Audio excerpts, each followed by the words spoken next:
শিবু ভাই কি বলছে? তুমি নাকি গয়না চুরি?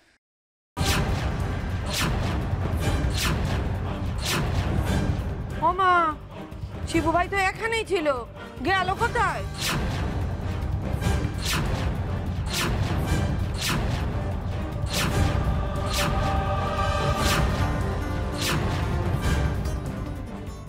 হ্যাঁ গো, কোথায় গেল? একটু ভ্যানিশ হয়ে গেল নাকি?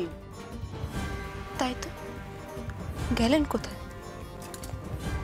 এখানেই তো ছিলেন।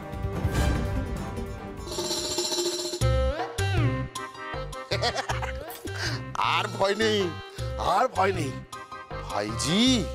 আর একটু হলে তুমি তো আমাকে ওই মাঠে মেরে ফেলার উপক্রম করছিলে। ও বাবা, ও বাবা, হার্ট ফেল হয়ে যাচ্ছিল আর একটু হলে। এই জন্য বলে কারো ভালো করতে নেই, কারো না। ভাবলাম কাকা হয়ে যদি ভাইজিটার একটু উপকার করতে পারে। ভাইজিটা হিরোইন হবে, হিরোদের সঙ্গে গাছে গাছে ঝুলবে, আর আমি সিটে বসে সিটি বাজাবো আর বলবো দেখ দেখ আমার ভাইজি। তা তো না, নিজেও ঝুলিয়ে লাট করলো, আমাকেও সবার সামনে বিছিয়ে হাট করে দিল। বাবা, ওদিকে বৌদিমা যা রাগি, ভয় করে না বুঝি? যাক বাবা, এখন আর ভয় পাওয়ার কিছু নেই। এখন আর ভয় পাওয়ার কিছু নেই, আমি সব সাল্টে দেবো। আবার আগের মতন বৌদির পিছনে পিছনে বাবু বাবু করে সারা বাড়িতে ঘুরে বেড়াবো। বাবা, আমার আর ভয় নেই।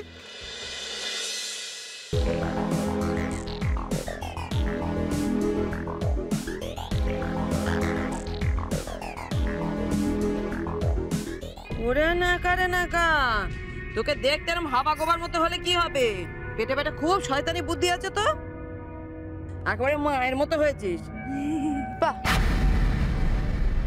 নিজের মুখে নিজের প্রশংসাটা বেশ ভালোই করলেন তো, শুনে বেশ ভালোই লাগলো। আই মেয়ে, তুমি একদম চুপ করে থাকবে। আমি বলছি আমার জ্বালায়, আর উনি কথা চিমটি কাটছেন। শোনো, ওই পুলিশ মেয়ের সামনে তোমাকে ভালো মেয়ে ভালো বউ বলেছি বলে ভেবো না তোমায় ছেড়ে দিয়েছি।